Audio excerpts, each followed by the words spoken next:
Hello, Namaste. Today we shall study the deduction of deduction of Joule's laws of heating and the electrical power. Deduction means theoretical deduction. Joule found the Joule law was found to be experimental, or Joule found the Joule's laws experimentally. But later theoretical deduction was possible for Joule's laws. How can we find the amount of heat produced in a resistance when current passes through it can be shown theoretically in the Joule's laws of heating by theoretical method or deduction of Joule's laws of heating.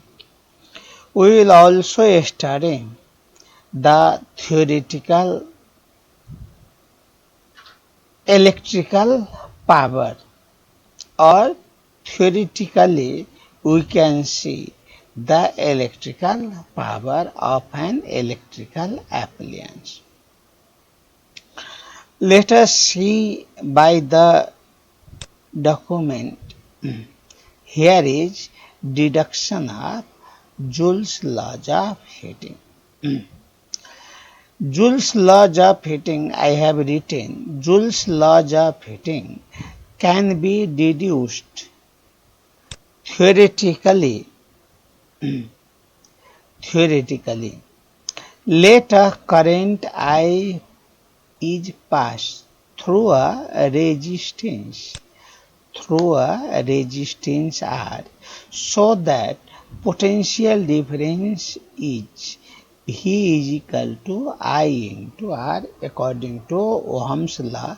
हामीले Ohm's law जाने छौं कुनै resistance R बाट current I pass भयो भने त्यसको एकरसमा potential difference के हो त भनेको V is equal to IR हुने हो त भनेको। र अर्को कुरो के पनि थाहा पाएछौं भने करेन्ट भनेको के हो त rate of flow of charge हो भने जस्तो चार्ज Q छ टाइम T हो भने current I is equal to Q upon T charge upon time र charge Q is equal to हामी I into T गरेर लेख्न सक्छौं क्रस गरेर। अब हामीले यहाँनिर पोटेन्शियल डिफरेन्स को डेफिनेसन जाने छौं। पोटेन्शियल डिफरेन्स भने के रहेछ त भन्दाखेरि पोटेन्शियल डिफरेन्स को डेफिनेसन के छ त according to the definition of potential difference the potential difference between two points is the amount of work done in moving a unit positive charge between the two points भने दुईटा पोइन्टहरुको बीचमा potential difference भने के रहेछ त भनेको work done के को लागि त भनेको युनिट पोजिटिभ चार्जलाई दुईटा पोइन्टहरुको बीचमा हैन मुभ गर्नको लागि जस्तो भन्नु न हामीले वर्क डन गर्यौं W चार्ज Q लाई मुभ गराउनको लागि भने potential difference V is equal to के हो त भनेको work done per unit charge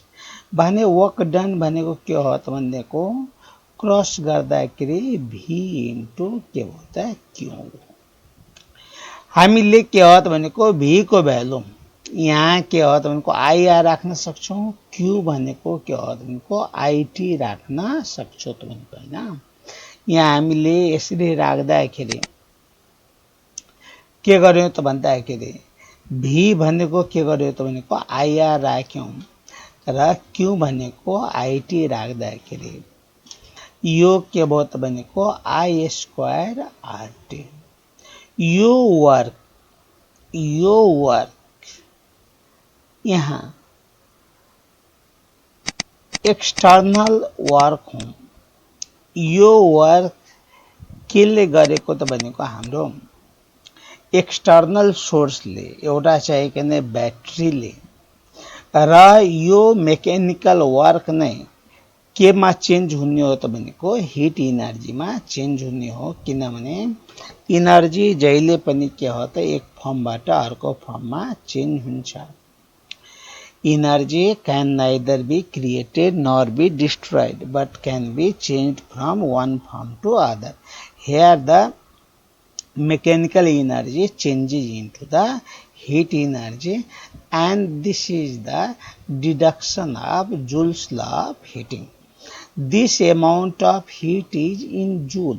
यो के हो त भनेको I² RT भनेको के रहेछ त जुलमा रहेछ। हामीले सिम्पली के हो त भनेको हिट इनर्जी जुलमा लेख्नु पर्यो भने I² RT नै लेख्ने हो, या वर्क डन भनेको के हो त I² RT भनेको केमा हो त जुलमा हो।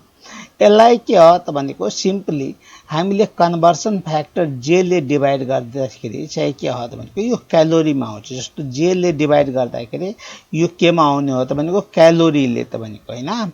जे भनेको के रहेछ त भनेको मेकानिकल इक्विभ्यालेन्ट अफ हिट त भनेको हैन। यसको भ्यालु के हो त 4.2 जूल पर क्यालोरी। यहाँ एकचोटि यो फिगरमा देखाइरहेछौं। फिगरमा के हो त भनेको एउटा यो ब्याट्री हो, यसले दिने करेन्ट भनेको के हो त भनेको आई। अब यो आर के हो त रेजिस्टेन्स हो। आर को एकरसमा पोटेन्शियल डिफरेन्स भनेको V इक्वल टु के हुने हो त I इन्टु आर हुने, र करेन्ट भन्ने चाहिँ के हो त I Q बाई T भने Q इक्वल टु चाहिँ के हो त भनेको I इन्टु T त भनेको। यही कुरोलाई हामीले के गरेछौं त भन्दाखेरि यहाँ डेरिभेसनमा युज गरेछौं, र पोटेन्शियल डिफरेन्सको डेफिनिसन बाट हामीले मेकानिकल वर्क के गरेछौं त भन्दाखेरि निकालेछौं। मेकानिकल वर्क नै के हो त भनेको हिट इनर्जीमा चेन्ज भएको हैन। यहाँ आर को एकरसमा पीडी भनेको पोटेन्शियल डिफरेन्स भनेको V इक्वल टु के हो त I इन्टु आर। अब current I equal to Q by T भने Q इक्वल टु IT। अब के हो त भन्दाखेरि पोटेन्शियल डिफरेन्स V भन्दाखेरि के हो त भनेको potential difference V equal to के हो त work done per unit charge, work done in moving a unit positive charge भने वर्क डन इक्वल टु के हो त V इन्टु Q। V भनेको के गर्यो त IR राखिदियो, अनि Q भनेको IT राखिदियो भने वर्क डन भनेको के हो त भन्दाखेरि I² RT। यही वर्क के हो त भन्दाखेरि हिट इनर्जीमा चेन्ज हुने हो, र यही नै के हो त भनेको जुल्स ल अफ हिटिङ को थ्योरेटिकल डिडक्सन हो। हामीले जुलमा हिट इनर्जी राख्यो भने के हो त सिम्पली I² RT हो। हामीले के हो त भनेको यसलाई क्यालोरीमा राख्नु पर्यो भने यहाँ के गर्नु पर्यो त भन्दाखेरि जे ले डिभाइड गरिदिनु पर्यो हैन। यो के हो त भन्दाखेरि क्यालोरीमा आउने हो त भनेको हैन। अब थोरै चाहिँ के हो त भन्दाखेरि हामीले इलेक्ट्रिकल पावर यसैबाट विचार गर्ने हो। जस्तो चाहिँ के हो त भनेको इलेक्ट्रिकल पावर भने के रहेछ त भनेको यहाँ मैले डिफाइन गरेछु। The electrical power of an electrical appliance is defined as the rate of electrical energy consumed by it. Electrical energy कुनै इलेक्ट्रिकल एप्लायन्सले युनिट टाइममा कति कन्ज्युम गर्छ त्यसैलाई हामी चाहिँ के भन्छौं भने इलेक्ट्रिकल पावर भन्ने भन्छौं। जस्तो चाहिँ के हो त हामी चाहिँ कुनै बल्बको पावर भन्छौं 100 वाट भने त्यसले के गर्छ त भनेको 100 जूल एनर्जी 1 सेकेन्डमा कन्ज्युम गर्छ। कुनै चाहिँ के हो त भनेको हिटरको चाहिँ के हो त पावर भनेको 1000 वाट भने त्यसले 1000 जूल एनर्जी के हो त भनेको 1 सेकेन्डमा कन्ज्युम गर्छ। अब यहाँनिर जस्तो चाहिँ के हो त भनेको हामीले करेन्ट आई भने कुनै चाहिँ के हो त रेजिस्टेन्स आर बाट टी टाइमसम्मको लागि फ्लो भयो भने भर्खर हामीले पढाएको कुरो चाहिँ के हो त भनेको त्यसले इलेक्ट्रिकल एप्लायन्स भनेको त्यो इलेक्ट्रिकल एप्लायन्सले इनर्जी कति कन्ज्युम गर्छ त भनेको आई स्क्वायर आरटी भनेको माने पावर कति भयो त भन्दाखेरि P is equal to work done by time taken W by T। अब T क्यान्सल हुँदाखेरि के आयो त पावर भनेको I स्क्वायर R त भनेको। अब जस्तो भनौं यसैलाई हामी अर्को फर्ममा पनि लेख्न सक्छौं जस्तो V is equal to IR भा हुनाले यसलाई हामी के हो त भनेको V into I पनि भन्न सक्छौं या हामीले I is equal to V upon R गर्दाखेरि I स्क्वायर भनेको V square by R square into R भनेको के भयो त V स्क्वायर by R त भन्ने हैन। यही नै के हो त भन्दाखेरि इलेक्ट्रिकल पावर हो र यसको युनिट वाट हुन्छ। एसआई सिस्टममा अरु युनिटहरु पनि हामीले चाहिँ के हो त भनेको युज गर्ने गरेछौं हैन। यसको चाहिँ के हो त भन्दाखेरि युनिट के हुने रहेछ त भन्दाखेरि